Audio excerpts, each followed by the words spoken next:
जय श्री कृष्ण। आप सभी का हमारे YouTube चैनल पुष्टि हृदय में स्वागत है। इस चैनल के द्वारा हम पुष्टि मार्ग के बारे में जानकारी उपलब्ध करवाने वाले हैं। यह सारी जानकारी हमने पूर्व लिखित साहित्यों और वैष्णवों द्वारा प्राप्त की है। यदि आपको कहीं कोई गलती नज़र आए तो हमें कमेंट करके ज़रूर बताइएगा।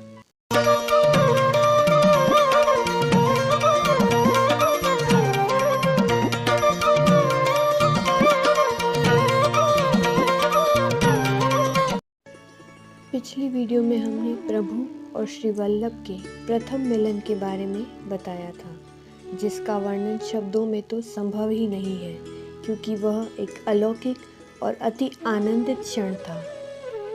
उसके पश्चात श्री वल्लभ ने अपने शिष्यों और कुछ ब्रजवासियों के साथ मिलकर एक छोटा सा खपरेल का मंदिर सिद्ध करवाया और प्रभु को उस मंदिर में पाट पर बिठाया और वहाँ प्रभु की सेवा प्रणाली निश्चित की। उन दिनों दिल्ली में मुगल शासक सिकंदर लोदी का साम्राज्य था और मथुरा भी उन्हीं के अधीन थी।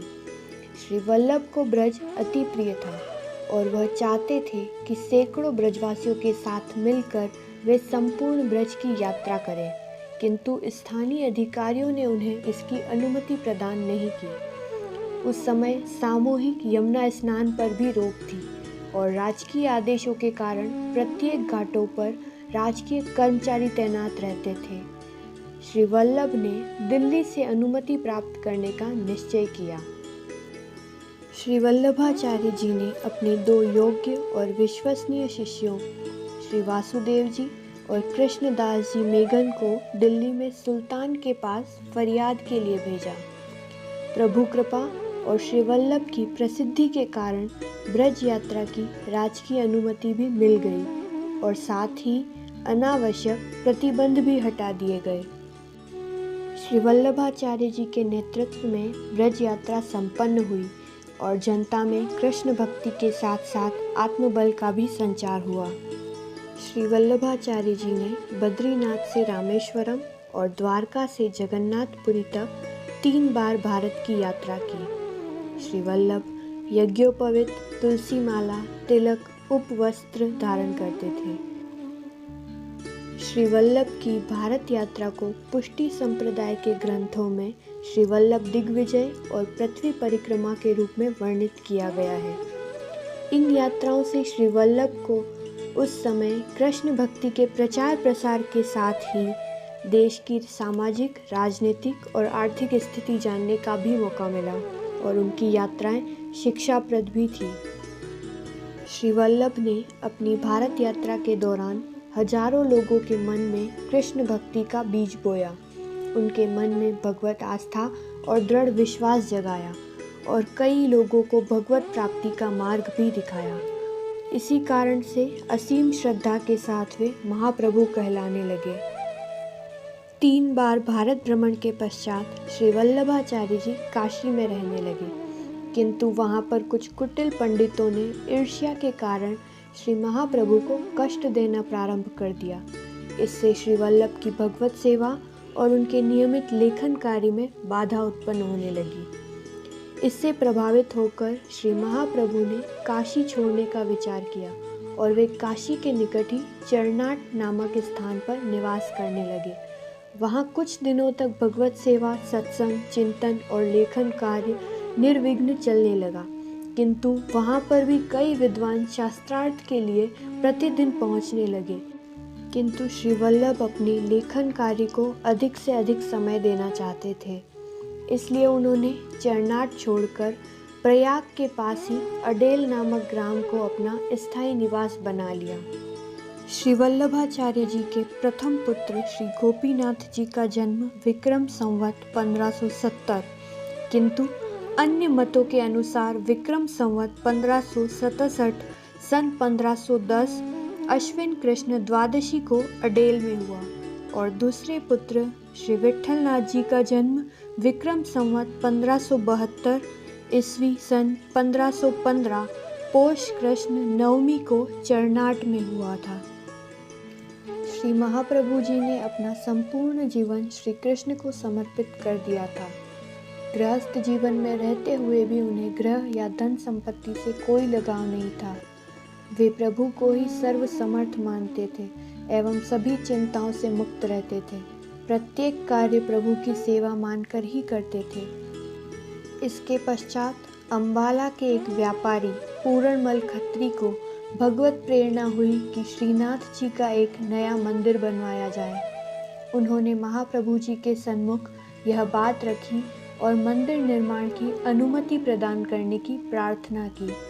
श्री महाप्रभु ने उन्हें मंदिर बनवाने की अनुमति प्रदान की और साथ ही शिल्पकार को बुलवाकर उसे घर के समान शिखर विहीन मंदिर का नक्शा बनाकर लाने का आदेश दिया। उसने 2 बार नक्शा बनाया, परंतु अनजाने में दोनों ही बार शिखर युक्त नक्शा बन गया। उन्होंने यह बात श्री महाप्रभु जी को बतलाई। तब महाप्रभु जी ने इसे प्रभु की इच्छा मानकर मंदिर बनवाने की अनुमति प्रदान कर दी। संवत 1519 में वैशाख मास में अक्षय तृतीया के दिन प्रभु श्री गोवर्धन धर को नए मंदिर में विराजित करवाया गया। मंदिर की उचित व्यवस्था और सेवा क्रम निश्चित करके महाप्रभु मधुबन पधारे। वहां आपको स्वधाम पधारने की भगवत आज्ञा हुई।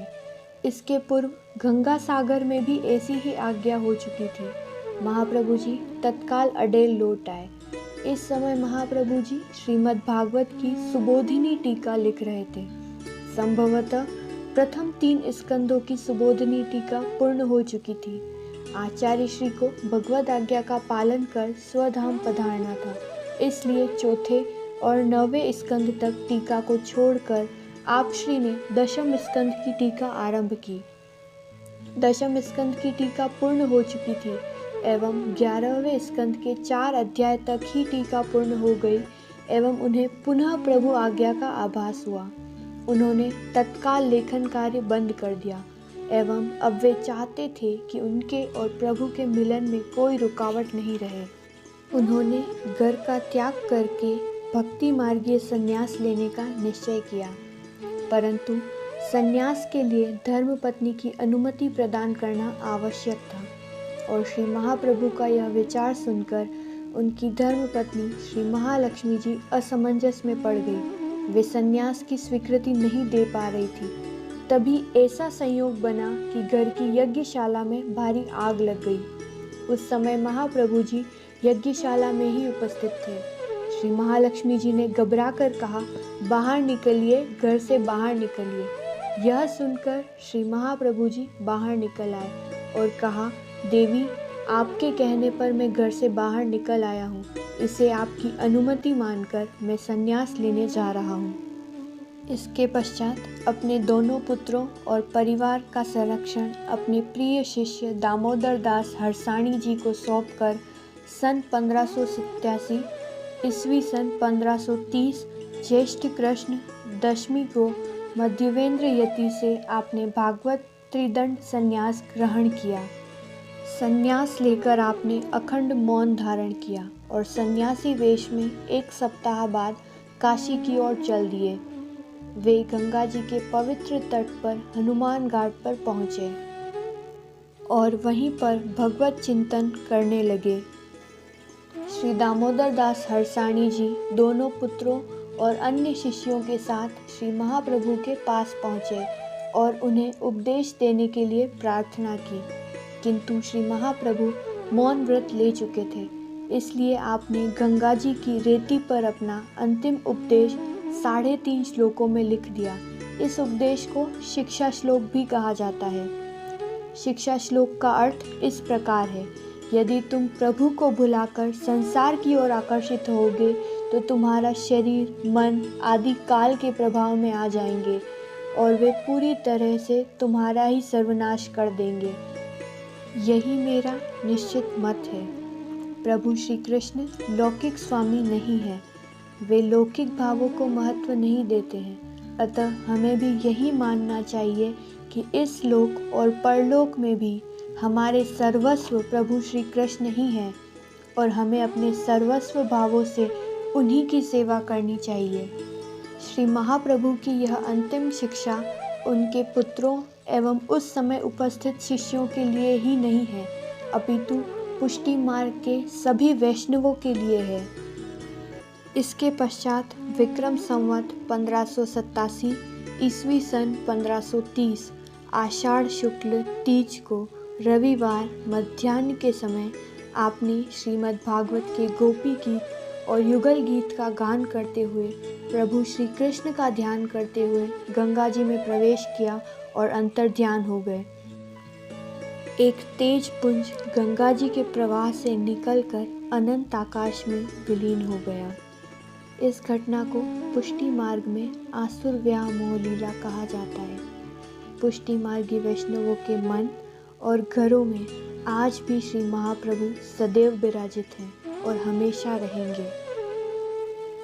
इस वीडियो को अपने परिवारजन और मित्रों के साथ शेयर ज़रूर करें, जिससे उन्हें भी पुष्टि मार्ग के बारे में जानकारी उपलब्ध हो सके। जय श्री कृष्ण।